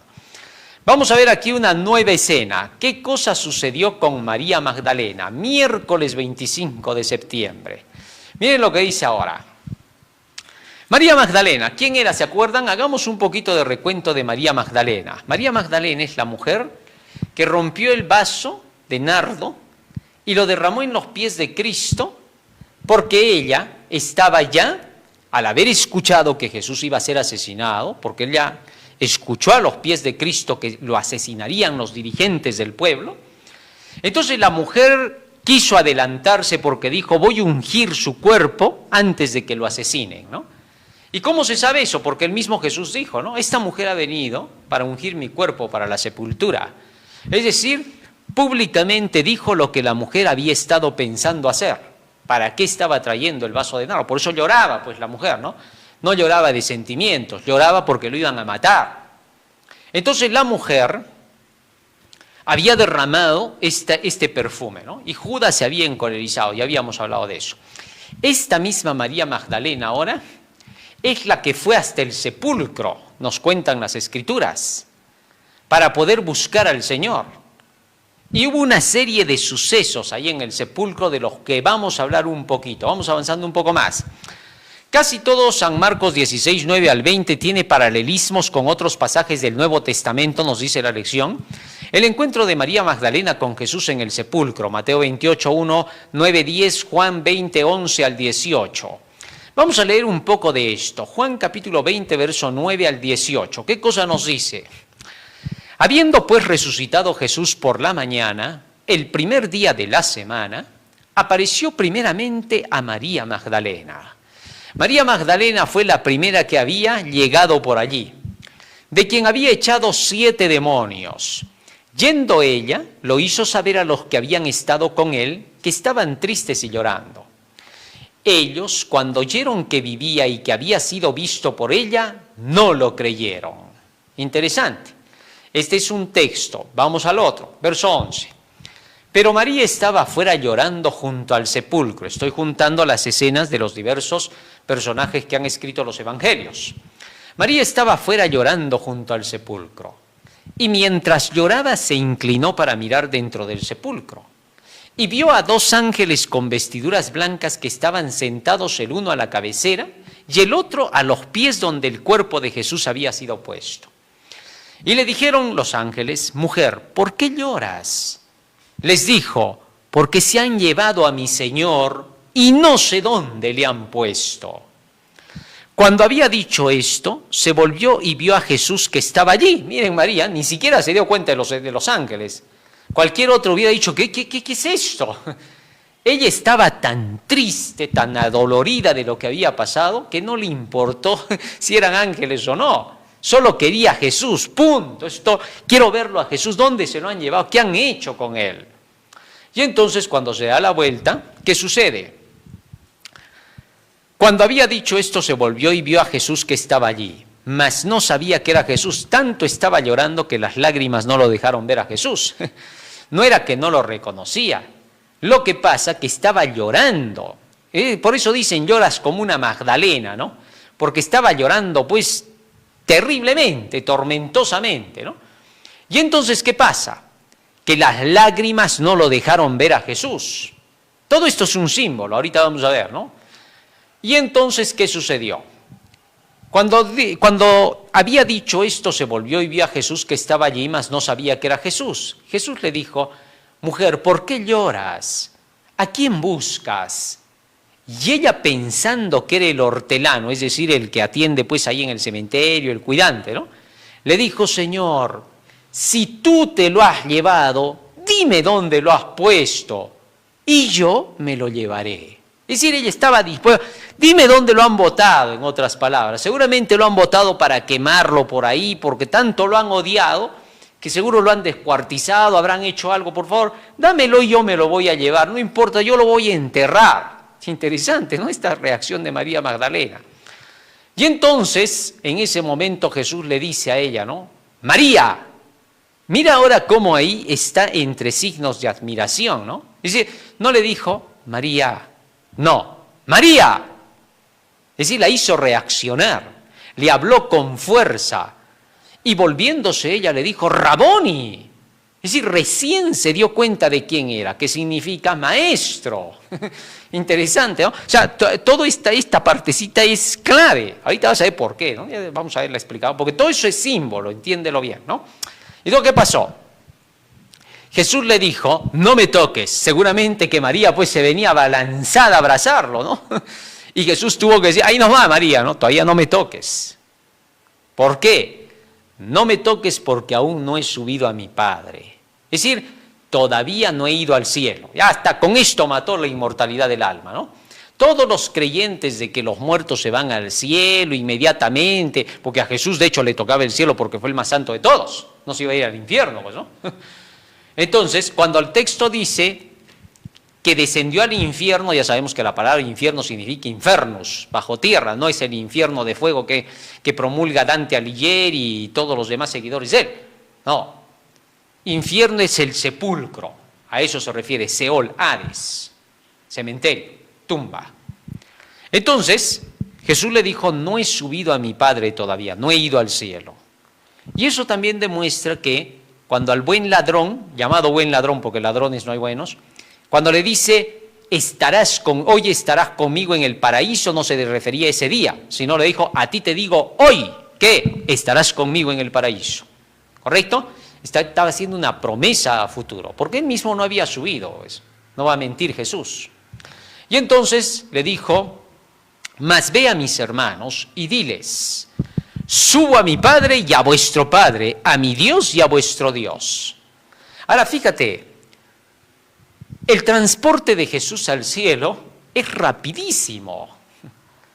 Tal es así que ese mismo día que le estaba diciendo eso, más tarde todavía se encontraría con ellos. O sea, ya fue y ya vino después de eso, cuando se encontró con los discípulos. Pero eso lo dejamos un punto aparte, porque eso lo vamos a entender ya en otros temas. Más aún dice acá, fue entonces María Magdalena para dar a los discípulos las nuevas de que había visto al Señor y que Él le había dicho estas cosas. Pero la sorpresa fue que cuando María llegó para decirles a todos, el Maestro ha resucitado, yo lo he visto, ha estado conversando conmigo, no le creyeron. Tremendos estos discípulos, ¿no? Y ahorita vamos a ver, todo esto tiene un significado para nosotros hoy. San Marcos capítulo 16, versos 12 y 13. Pero después apareció en otra forma a dos de ellos, a los discípulos que iban a Emaús, ¿no? ¿Te acuerdas? Que yendo iban de camino al campo. Ellos fueron y lo hicieron saber a los otros y ni aún a ellos creyeron. ¿Qué les estaba pasando a los discípulos? ¿Qué les estaba ocurriendo? No querían creer a nadie. Sus propios hermanos estaban viniendo, las mujeres habían venido y no querían creer. ¿Cuál era la causa de tremenda duda? ¿Qué estaba ocurriendo? Vamos a ver, no avancemos todavía. Dice, a ellos nos dice Lucas que Jesús les mostró las evidencias bíblicas de la ley, es decir, a los dos discípulos que iban camino a Emaús. Cuando nosotros leemos en el libro de San Lucas, capítulo 23, capítulo 24, nos encontramos allí cómo es que Jesús iba caminando con dos discípulos que iban camino de Emaús. Ellos dos dicen que iban conversando primero, estoy resumiendo por causa del tiempo, iban conversando y estaban tristes por todos los acontecimientos que habían ocurrido contra Jesús. Y entonces dice que Jesús se les acercó y les dijo, ¿qué pláticas son esas que lleváis? ¿Por qué estáis tan tristes? ¿Por qué habláis tan tristemente? ¿Qué no sabes? Le dijeron, ¿todo lo que ha pasado? ¿Qué ha pasado? Les dijo Jesús, haciendo de cuenta que no sabía, ¿no? No es que era mentiroso, lo que quería era lograr conversar con ellos, estaba buscando un punto de conversación. Así que entonces les dice, ¿qué cosas han pasado? ¿Que no sabes lo que ha pasado con Jesús de Nazaret, varón profeta? ¿Cómo es que le han crucificado, le han matado los dirigentes? Estos comprenden bien el mensaje hasta aquí. Está bueno, dijo Cristo. Y desde allí partió Jesucristo a decirles, ¿que no sabían ustedes que eso estaba escrito del Cristo en la ley y en los profetas? ¿No han leído nada de eso? ¿Qué les pasó? En otras palabras, ¿cómo? ¿Ya no se acuerdan todo lo que les he dicho? ¿Qué pasa acá? Eso denotaba que estos discípulos ni siquiera le habían puesto interés a las profecías que Jesús les anunciaba. Tanto habían sido hechizados por las enseñanzas de los dirigentes religiosos que eran casi piedras duras de poder roer. Así que entonces Jesucristo, comenzando por la ley y los profetas, les enseñaba todo lo que él decía. Y llegaron hasta una parte del camino donde ellos tenían que entrar a su casa. Y le dijeron, quédate con nosotros, está interesante la conversación, hombre. Qué lindo estás hablándonos. Y entonces lo hicieron pasar a Jesús, se sentaron a la mesa y sirvieron el pan. Y el momento que se iba a dar la bendición, Jesús inmediatamente levantó las manos al cielo, levantó el pan, y ellos se quedaron atónitos porque dijeron, ¿qué? Este está haciendo lo mismo que Jesús hacía, y lo reconocieron. Y desapareció Jesús de su vista. Y los dos dijeron, ¿no ardían nuestros corazones en el camino? ¿No te das cuenta de todo lo que nos hablaba? Oye, todo lo que estaba, era como Jesús nos hablaba. Él era. Y salen corriendo y dispararon. Recién se dieron cuenta de que Jesús los había acompañado todo el camino, ¿no? Cristo nos acompaña todo el camino hasta el día de hoy. Él ha dicho, yo estoy con vosotros todos los días hasta el fin del mundo. Ahí está su palabra. No ha sido quitada. Desde que Él se ha ido, su palabra no ha sido cambiada. Sigue siendo la misma. Podemos seguir confiando en ella. Y entonces salieron. Y él salió delante de ellos, invisible, pero salió. Y llegaron ellos hasta el lugar donde estaban los otros discípulos y les contaron la alegría. Hemos visto al Maestro, ha resucitado. No les creyeron. Interesante todo esto. Ahora fíjate en esto. María Magdalena, las otras mujeres, eran símbolo de las iglesias, son las mujeres. Es decir, los miembros comunes laicos de iglesia. Los discípulos representan a los nuevos dirigentes del sistema cristiano. Ya cuando Jesús resucita, los discípulos serían ahora los que dirigirían la iglesia. Acuérdate que los dirigentes ya habían sido descartados, porque todos estos dirigentes, es decir, descartados por su autoridad de dirigentes, porque todavía de entre ellos muchos sacerdotes se unirían a la fe. ¿Correcto? Ahora, fueron descartados ya como sistema, en otras palabras. No se les reconocía más a ellos como los pastores de la iglesia. ¿Por qué? Porque no tenían nada con qué pastorear. por obvia razón. Al haber rechazado el Evangelio, ya no tenían la vara ni el cayado. ¿Con qué iban a conducir las ovejas? Obvio, entonces, como Jesús es misericordioso, inmediatamente los quitó de ese puesto porque si no iban a ser fulminados por Dios, por haber sido malos dirigentes. Y se les daba la oportunidad a los que de entre ellos aceptaran el Evangelio a que se unieran. Habían entre ellos quienes habían traspasado niveles no porque Jesús fuera malo, sino porque ellos habían hecho cosas que merecían su perdición. Y después de que crucificaron a Cristo, no pensaron retroceder. Caifás había cometido un grave pecado al rasgar las vestiduras. Estaba condenado a muerte y estaba condenado por las leyes antiguas de Moisés a una muerte de la cual ya no hay resurrección. Porque un sacerdote no podía rasgar las vestiduras. La orden fue perentoria de Moisés en Levítico capítulo 10. No rasgaréis vuestras vestiduras por muerto, les había dicho. Tal es entonces que ellos sabían que si hacían eso, morían. Entonces, muchos de estos que habían estado dentro del llamado juicio de Jesucristo, habían traspasado barreras. Y aún así, no quisieron tampoco arrepentirse después de eso, sino que siguieron con su farsa y dijeron, hay que decirle a los soldados que sus discípulos se han robado el cuerpo de su maestro para hacer creer que ha resucitado. Y luego de eso todavía siguieron sobornando. Y luego de eso todavía siguieron guerreando contra los discípulos. Nunca se arrepintieron. Pero habían otros sacerdotes que sí se arrepentirían. El libro de Hechos es claro cuando dice muchos sacerdotes se unían a la fe. De eso ya hemos leído también. Entonces, ¿qué pasaba? Todos estos que habían visto la resurrección de Jesucristo y que por un tiempo habían rechazado la verdad, ahora se unirían a la fe, pero ya no podrían ejercer con autoridad el cargo. Todos ellos se unían a los discípulos, pero venían a trabajar para ellos. En otras palabras, venían a decir a los discípulos, díganos cuál es la verdad, eso es lo que vamos a enseñar ahora. Es decir, se estaba declarando que era necesario que la verdad presente pudiera ser establecida para que el sistema organizado desde los tiempos de Moisés continuara con la línea cristiana.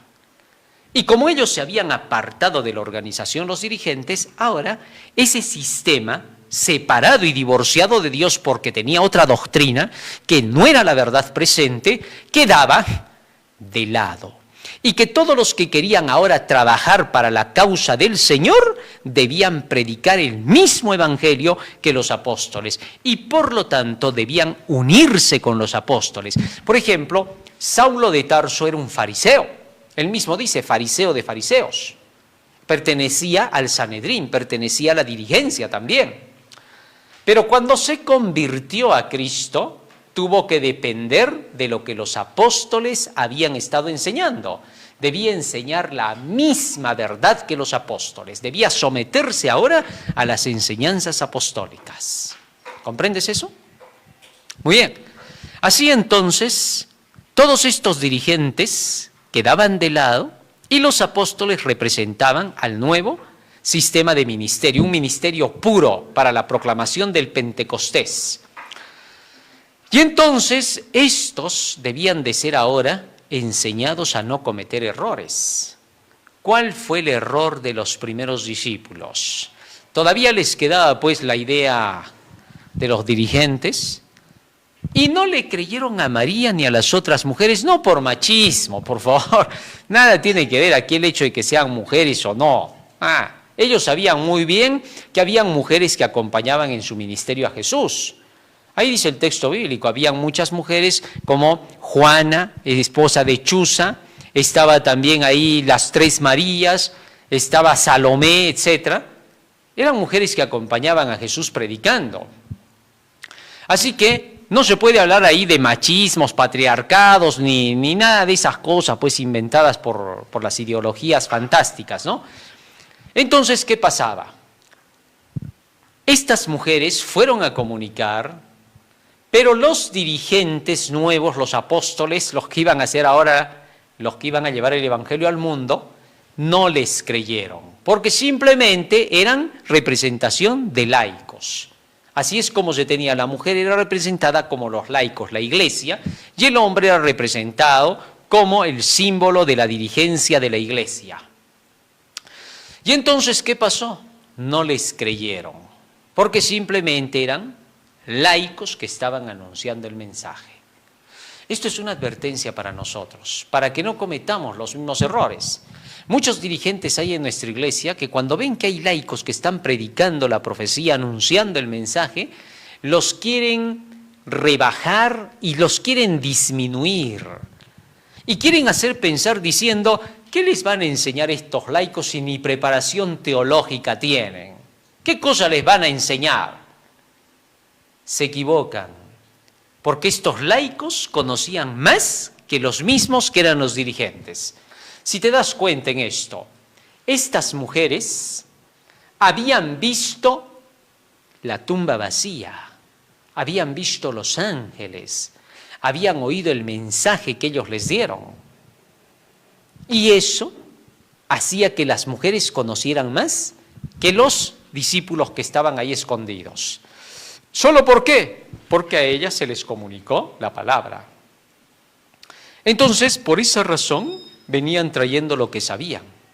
Así también los laicos dentro de la iglesia, que estudian la palabra, que reciben la enseñanza de los ángeles de Dios, pueden comunicar el evangelio a la iglesia y ningún dirigente debe de oponérseles.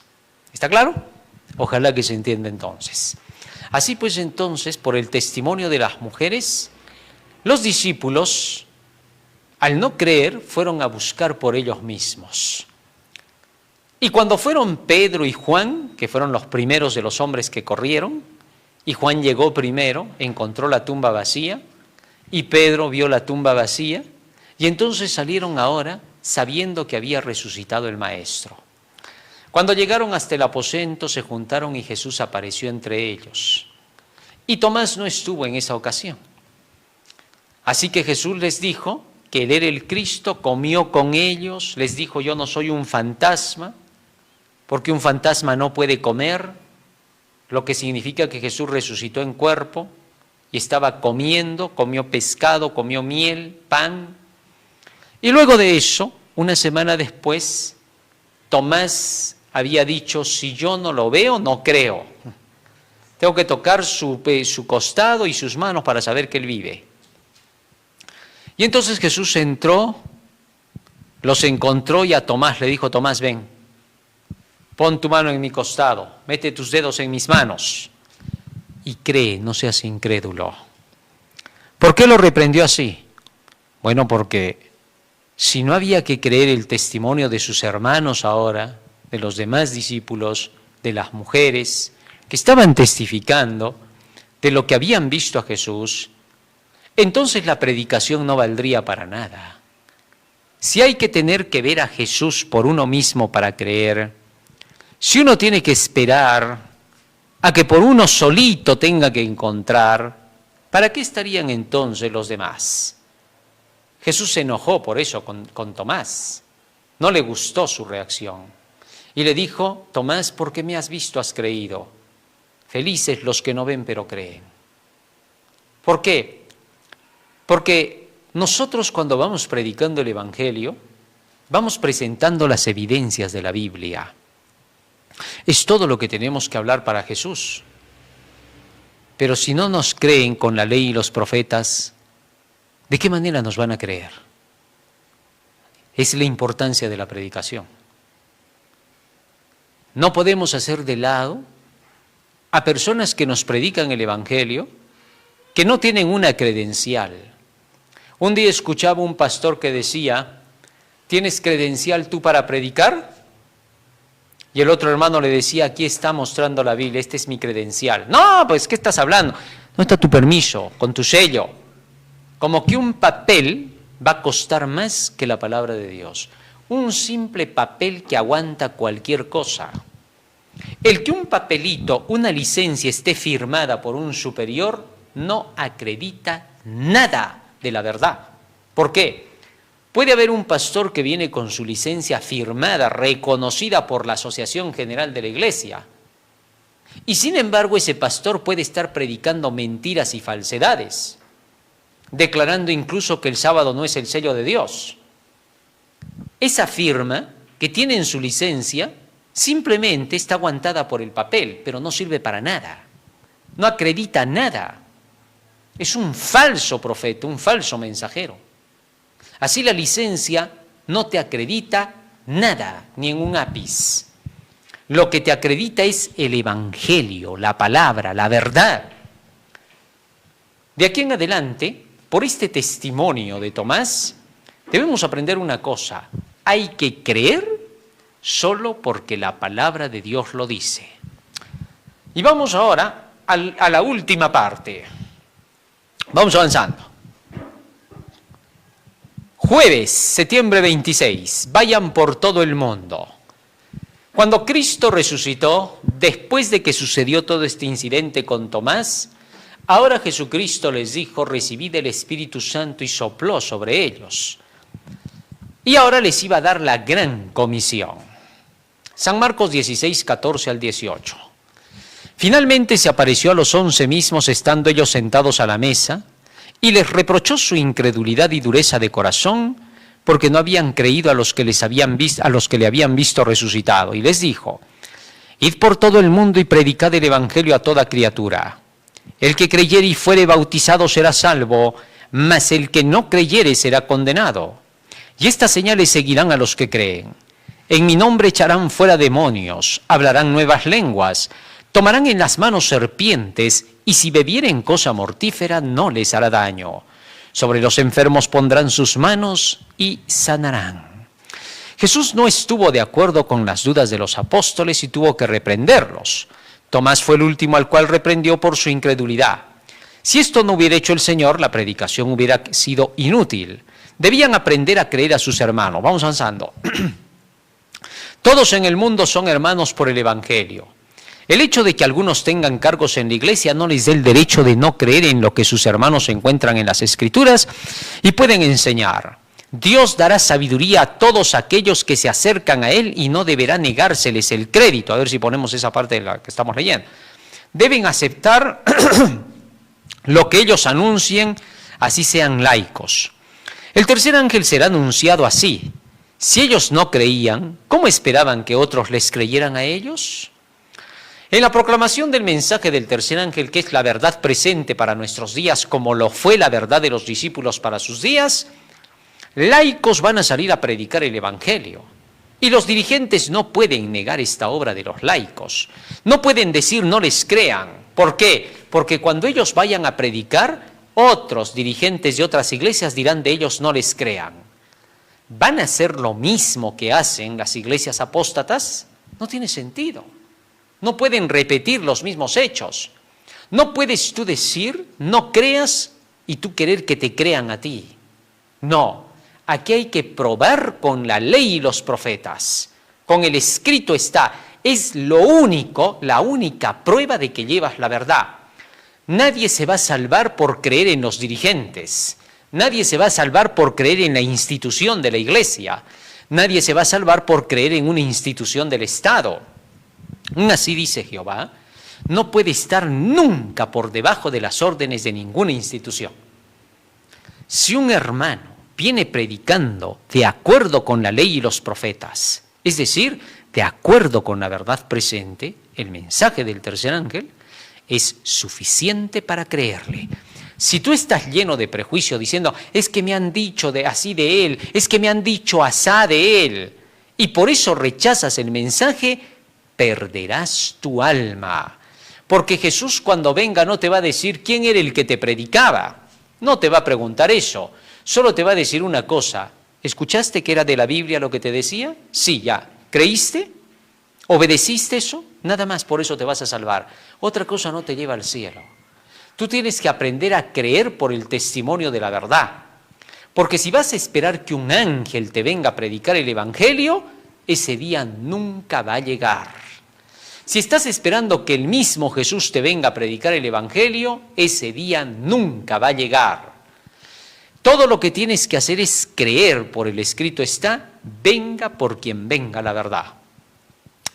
Recuerdo que en una ocasión, cuando estábamos haciendo El Misionero en la iglesia, esa revistita del misionero, se contaba la historia de un hermano que había apostatado, un hermano que se había ido de la iglesia, ¿no? Y este hermano había apostatado y se había ido al mundo. Pero cuando se fue de su ciudad, se fue a trabajar a un pueblito. Y cuando llegó a ese pueblito, se encontró con otros de otras religiones. Y comenzaron a hablar, y este hermano, como había conocido el Evangelio Adventista, comenzó pues a discutir con ellos, y mientras discutía, le encantó defender la verdad, porque a pesar de que se había ido de la iglesia y había apostatado, al defender la verdad nació el celo otra vez en él. Increíblemente este hermanito, fuera de la iglesia, olvidado de todos, mundano ya, de pronto predica y convierte a varios. Y gracias a su obra se bautizaron varios y él mismo fue rescatado. ¿Qué cosa te indica eso? Si esta gente a quien él estaba predicando hubiera conocido lo que le pasó al hermano y cómo había apostatado, de prejuicio no lo hubieran aceptado. Si hubiera habido un pastor en esa zona y hubiera dicho, no le crean porque este es un apóstata, está fuera de la iglesia, entonces toda esa gente se hubiera perdido. Los prejuicios malogran. Si en el caso de un hermano que había llegado a ese punto de apostasía, Dios aceptó su obra ministerial, ¿cuánto más de aquellos que están llevando el tercer ángel, que no han abandonado la organización, no han salido del camino, están dentro de los principios de la iglesia y solamente le caen mal a los dirigentes de hoy? Por su envidia que tienen, pues, como en todos los tiempos, la naturaleza carnal y pecaminosa que les nace, ¿no? ¿Cuánto más creer a un hermano, a una hermana que está comunicando hoy el tercer ángel de la verdad presente? No debemos cerrar la puerta, venga por quien venga la verdad, debemos creerla. Ojalá se pueda entender pues eso, ¿no? De esa forma entonces es que se lleve el Evangelio. Y si nosotros queremos que otros nos escuchen, también debemos aprender a escuchar a los demás. De lo contrario, no habremos logrado nada. Muy bien, retrocedamos un poco. Ahora Jesús había declarado algo más acá. San Marcos capítulo 16, verso 16. Había un punto clave que no debemos olvidar. San Marcos 16, 16. El que creyere y fuere bautizado será salvo, mas el que no creyere será condenado. Ahora Jesucristo estaba dando las bases. Antes de que una persona sea bautizada, primero debe creer en el Evangelio. El que creyere primero el Evangelio, el mensaje de los tres ángeles, lo vamos a decir así. Aquel que escucha el mensaje de los tres ángeles, temed a Dios, dadle gloria, salid de Babilonia, la bestia, su imagen, su marca, y fuere bautizado será salvo. Mas aquel que no cree esos tres ángeles, aunque se bautice con una predicación que le ha encantado, pero no habla de los tres ángeles, será condenado, no se salva. Así de sencillo. Si tú eres un adventista que no ha escuchado los mensajes de los tres ángeles y solo te has bautizado porque has escuchado por ahí a alguien que te predicó, que te hizo llorar un rato, y por eso fuiste a las aguas del bautismo, todavía tu salvación no está asegurada, hermano. Todavía sigues tan perdido como el pecador común del mundo. Necesitas recibir los tres ángeles. Necesitas rebautizarte con el mensaje de los tres ángeles y recién entrarás en el reino de los cielos. Antes de eso, tu caso está todavía desesperado. Así que sería bueno que te apresures. Busca una iglesia donde prediquen los tres ángeles. Así te digan que está fuera del organizador. Te hagan creer cualquier cuento porque siempre hay cuentistas. Busca una iglesia donde se predica los tres ángeles, prepárate y recién bautízate. Y entonces recibirás tu corona de vida eterna. Qué lindo, ¿no? Finalmente, ¿qué nos dice el día viernes? Para estudiar y meditar. Aún los historiadores ateos, quienes no aceptan la realidad de la resurrección, admiten no solo que Jesús fue ejecutado, sino también que tras su muerte muchos afirmaron haberlo visto resucitado, y que como resultado dieron inicio al núcleo de lo que llegó a ser la iglesia cristiana. Recordemos que la resurrección de Cristo está testificada primero por 500 personas que menciona Pablo, que estuvieron viendo a Jesús después de que resucitó. Pero por otro lado, la resurrección de Cristo está testificada por la misma Biblia, porque solo Dios testifica de Jesús. Cristo dijo, ellas dan testimonio de mí.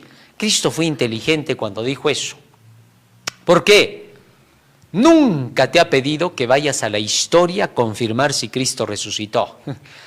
Como que los historiadores pues, de ese tiempo iban a hablar de Jesús bien. Acuérdate que no eran los apóstoles los que redactaban la historia. Después de muchos años, escribieron recién sus cartas. Así que no vamos a encontrar un solo historiador que nos cuente y nos relate acerca de la resurrección de Cristo, aparte de los apóstoles, por lógica, si eres inteligente, claro está.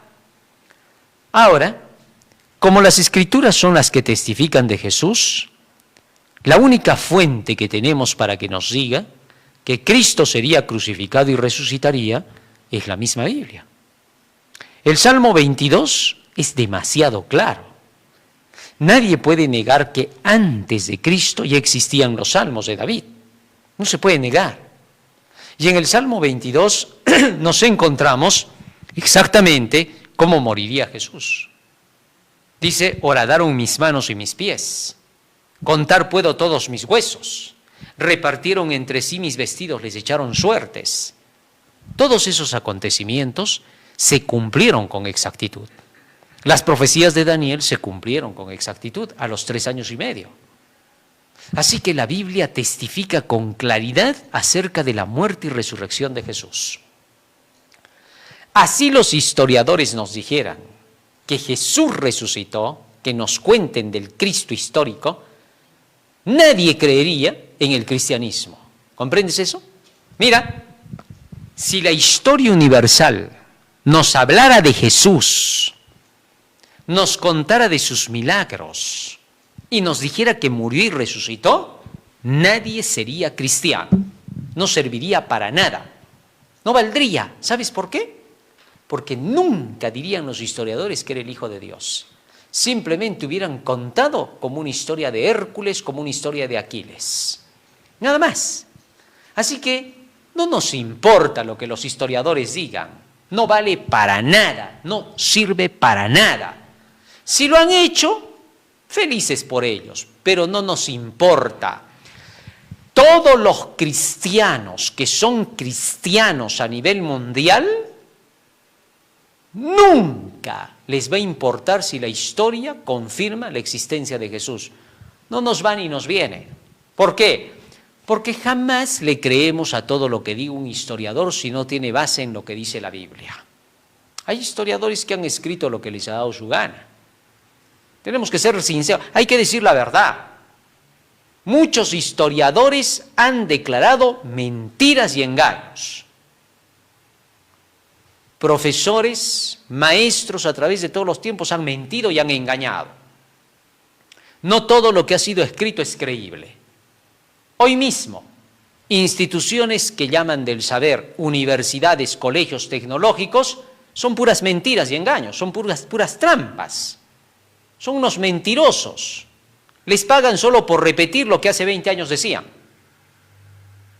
Ahí pregúntales a los viejitos que estudian igualito, lo mismo de siempre. Lo siento por ellos, cosa de ellos. Pero yo voy a la prueba real. Con que la Biblia proféticamente te muestre quién era Jesús, es más que suficiente, demasiado todavía. ¿Por qué? Porque el Antiguo Testamento, conocido como el Torá, el Tanaj, como le quieran llamar, pues tiene sus nombres, ¿no? Está bien. Todo eso testificaba todo lo que pasaría con el Mesías antes de que Jesús llegara. O sea, es imposible de negar el cumplimiento en Cristo. La existencia de Jesús solo debe ser probada por la Biblia. No nos importa si Flavio Josefo y todos los demás hablaron de él o no. Si hablaron, muy bien. Si no hablaron, igual nos da. Eso no prueba nada en absoluto. Si la Biblia habló, si la Biblia testificó, eso es todo. El fanatismo reinará en estos últimos días. Cientos de fanáticos se levantarán y dirán, si no hay historia, no creo. Allá los fanáticos. No tenemos problema con ellos, siempre han habido. Gente que no tiene nada de base, no tiene sentido, sus cabezas no razonan, siempre ha habido. Pero a los inteligentes les es suficiente la Biblia, porque la Biblia sola testifica de quién era Jesucristo. Por eso Jesús dijo en San Juan 5:39, ellas dan testimonio de mí. Nunca dijo, los historiadores testifican por mí. Que te quede claro eso, hermano. Ojalá lleguemos a ese punto donde finalmente, escúchalo bien, y esto para que lo tengas en claro. En los últimos días de la historia iba a haber un gran despertar mundial. La conciencia mundial se iba a despertar.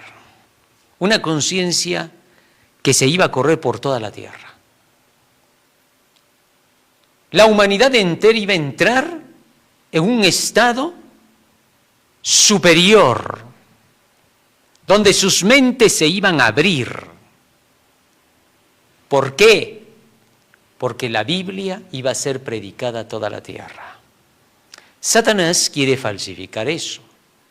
Y Satanás dice que se está despertando la conciencia por las historietas del humanismo, por las historietas de la nueva era, por las historietas de los filósofos, por los cuentos y los chistes de los grandes llamados filósofos, de esas mentiras, de eso que no tiene pies ni cabeza, y que van a haber muchos que no despertarán a la realidad, pero le llamarán un gran despertar a su mentira. Así que ten cuidado. Habrá un gran despertar mundial por solo la Biblia. Cuando la gente llegue a entender que la Biblia es la que tiene toda la verdad, habrá un gran despertar. No lo van a gozar todos, pero lo van a gozar quienes lean ese libro. La Biblia nos relata que para los últimos días, desde reyes, príncipes, gobernantes, gente intelectual, despertarán con la Biblia. Esa gente encontrará que la Biblia lo era todo. Ese grupo que lo encuentre serán los que participarán del nuevo mundo, del nuevo sistema que se va a implantar por Jesucristo y que van a ser inmortales, van a encontrar por completo el elixir de la vida, van a descubrir la inmortalidad completa, va a ser su premio. Cuando hayan agarrado este libro, descubrirán que la inmortalidad era real, que la inmortalidad no era mera religión, no era mera creencia, sino conocimiento de la verdad. Ese será el gran despertar, de ningún tercer ojo, sino de los dos que tenía siempre, porque ahí es donde vas a tener el despertar. Solo vas a alumbrar los ojos de tu entendimiento. Ojalá que podamos entender eso. Vamos a pedirle a Jesús que Él nos ayude a que todo esto que hemos aprendido quede grabado en nuestra mente y corazón. Vamos a ponernos de rodillas, vamos a orar. Bondadoso Padre que moras en los cielos, estamos agradecidos a Ti por las palabras que nos has brindado.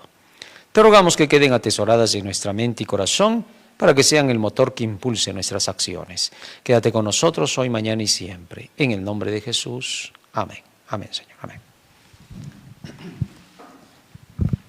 Muy bien, queridos hermanos, hoy hemos aprendido un hermoso tema más. No te olvides que estamos en las redes, no te olvides que hay que compartir, que hay que darle like a la página para que podamos terminar esta obra.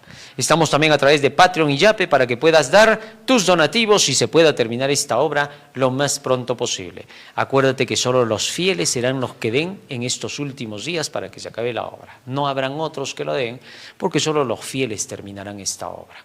Que Dios nos ayude y nos bendiga. Síguenos por DRC Noticiero, DarioRa.com. Que el Señor te bendiga. En aquel tiempo se levantará Miguel, el gran príncipe que protegía a tu pueblo, y será tiempo de angustia, cual nunca fue desde que hubo gente hasta entonces. Pero en ese tiempo será librado tu pueblo, todos los que se hallen escritos en el libro.